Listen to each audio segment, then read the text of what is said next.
Hey guys, Shalana here. Welcome to the Bin Zone. On today's video, we're talking about Castlevania Season 4, the final season of Castlevania. Now, if you guys have not seen it, pause the video, go watch it, and come back because we're going deep into spoiler territory. You have been warned, spoiler warnings ahead. Now let's dive deep into this season. Castlevania Season 4, the final season, comes full circle. But before we get to the end of this finale, we have to go back to the start of the season. And the season pretty much picks up right after the end of Season 3. And when Season 3 ended, we left our characters in some bad positions realistically. We had Alucard, who was pretty much betrayed by people he trusted, and now he's closed off and he's becoming more and more like Dracula, or so we thought. And we have Sypha finally seeing the world for what it truly is and seeing what Trevor had to deal with his entire life. So our characters' moral compasses were shaken up at the end of the third season. And as the season goes on, you can see how their light starts to return, because overall this entire season is about the resurrection of the one, the only Dracula. And we have two prevailing factions throughout this season, two vampire factions. We have the faction of Carmilla, and Carmilla is now trying to take over the entire world after what she did to Dracula at the end of Season 2, and we saw her plans for expansion throughout Season 3. This season she's actually enacting her plans, and it's on a grander scale than we even thought. And Carmilla's ambitions are way up there. On the flip side, we have Varney and other vampire loyalists, and their plan is to simply go into hell and rip Dracula out, because Dracula is the guiding force of evil in this world, or so they thought. Because everyone pretty much misunderstands Dracula. Only one character truly knows Dracula, and that is Isaac. But before we dive into the vampire factions and Isaac, let's take a look at our main characters. Focusing on Alucard right now, after what happened to him last season and after his friends left him in the second season, Alucard is in full-blown depression. I'm talking about this guy's not showering, this guy's drinking alcohol all day, and pretty much not taking care of himself. And you could see the impact of losing your mother, having to kill your father, and your best friends leaving you, and then people you let in betraying you. As much as Alucard is the Alucard, the son of Dracula, Dracula spelled backwards, Alucard is also a human with human emotions, and he is relatively young in comparison to the other characters, so he has abandonment issues, he goes through depression, and he's not coping well. So this season sees Alucard come out of his depression as he finally has purpose to help the neighboring village fight off the vampire invasion. And once he gets purpose, you start to see Alucard's character, his wit, his badass action sequences, and he starts to become more of himself, because it's taking him away from that and introducing him to the world again, as opposed to having him stay in his castle and becoming more like Dracula. He's actually becoming more like Trevor, to his dismay. Speaking of more like Trevor, we see Sypha. She's actually becoming more like Trevor too. She's cursing, she's foul mood, and her overall demeanor has changed, but we come to find out that's because she's pregnant with Simon Belmont. Now, for those of you who don't know who Simon Belmont is, he is the son of Trevor and Sypha, because Castlevania as a whole is based off the video game franchise, and their son is called Simon, not Trevor. Trevor hates that name, it's Simon. But we're gonna stick with the show mythology for now. We're not gonna dive too deep into Simon, his legacy, his dealings with Dracula, and how the legacy of the Belmonts and their clash with Dracula continues. That's a video for the video game, and this is just for the show. So we see Trevor and Sypha going through the motions, finding out more and more about people trying to resurrect Dracula. And speaking of resurrection, one character that comes back is Saint Germain. Now, last season in Season 3, I actually like Saint Germain's character, but as Saint Germain goes out throughout the season, he went through the infinite corridor and he starts to see that he's not powerful enough to find the woman he loves, and his plan is simple. He's gonna use Dracula's power and navigate through the infinite corridor to actually find the love of his life. But Saint Germain thinks this is his plan, so he goes down a dark path, and a path that he really can't come back from. Saint Germain actually crosses the line, and that is the overall theme of Castlevania as a series.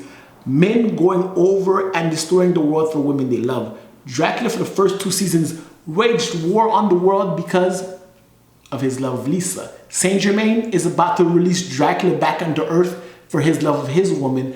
Isaac loves Dracula, and he goes through the lengths that he goes through to do what he has to do. Speaking of Isaac, Isaac's character shift from when we introduced him in the second season to now is a complete 180, even though he's focused on Carmilla. And Carmilla's plan of global expansion is actually against what her sisters stand for. They want stability and safety, and she has grandiose plans. That's why Striga and her lover go against her, and that's why Lenore is kind of afraid of her. And when she ultimately comes to clash with Isaac, Carmilla is alone because her scheming, her plotting pretty much pushes everyone away. And the overall theme of Castlevania is love. The characters who had love in their hearts actually survived and actually got what they wanted at the end. And we're gonna get to the end right now, because after Saint Germain does all his fuckery and tries to bring back Dracula and Lisa and put them in the body of the eternal cosmic hermaphrodite being, geez, that just, cosmic hermaphrodite, that was weird. And that plan was not Saint Germain's, that plan was Varney's. And we come to find out the vampire Varney, who was dirty, stank, and disgusting, was never really a vampire after all. It was the embodiment of death, and death itself doesn't have the power to cause mass death. It can only feed on it, so it needs Dracula. Dracula by far comes off as the most powerful being in the Castlevania mythology, and with great reason, because Dracula can cause massive death. So Death wants Dracula to be back on Earth so he can wage his war against humanity, and Death can feed on all the souls of the dead.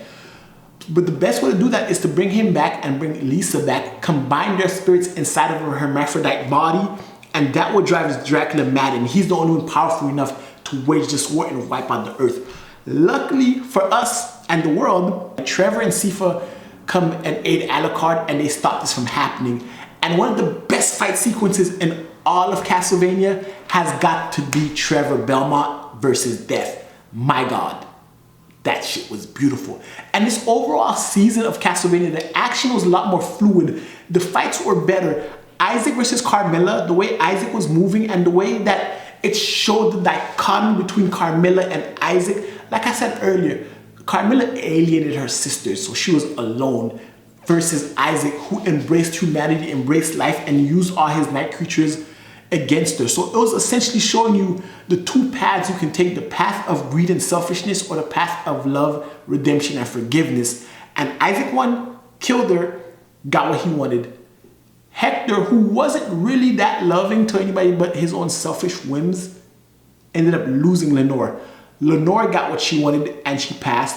Striga and her love got what they wanted and lived happily ever after. At the end, after Death was defeated by Trevor, even though we thought Trevor was gonna die, but Saint Germain did his thing last minute to save Trevor's life because he realized the error of his ways. Trevor came back and we found out that Sypha is pregnant with his kid, and now they're creating a whole village called the Belmont Village by Dracula's castle and the Belmont Hold. Alucard found himself a baddie for a girlfriend, and overall, everything ended up in happiness. And when we thought it couldn't get any more happy, Dracula and Lisa are back. And it's like, Dracula is back and nobody knows. And just this being the finale leaves a beautiful taste in my mouth. Even though there's an infinite chord of infinite universes, this universe is where their love resides, and that's why Dracula and Lisa are back. And overall, this season just made the show come full circle. The show pretty much began when Lisa and Dracula met and fell in love, and it's ending with them reuniting back on Earth and in love again. So overall, the theme of Castlevania is love. Believe in love and redemption. All the characters who had love in their heart actually got what they wanted at the end. The characters who did not, specifically Carmilla, ended up dead, alone, with no one to help her. And that's just the theme of Castlevania. And I have to say, as an anime, this is Netflix's best anime by far. And that ending was a touchy, sappy ending, but it was a good ending nonetheless. It was the culmination of love. Even a monster like Dracula or a monster like Dracula can find love.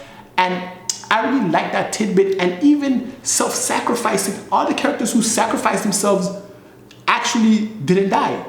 Hector tried to sacrifice himself, Isaac didn't kill him. Trevor tried to sacrifice himself and he lived. Dracula sacrificed himself and let Alucard kill him in the second season, and he's back. All the characters who put their lives on the line for the people they love actually lived, and the ones who were selfish and thought about nothing but expansion and their own greed were all destroyed. Even the embodiment of death died. That's how the message of Castlevania goes off. Anyway guys, that's my thoughts on Castlevania Season 4. I'd love to hear your thoughts in the comment section below. And if you liked the video, give it a thumbs up, hit the subscribe button, and until next time, binge on.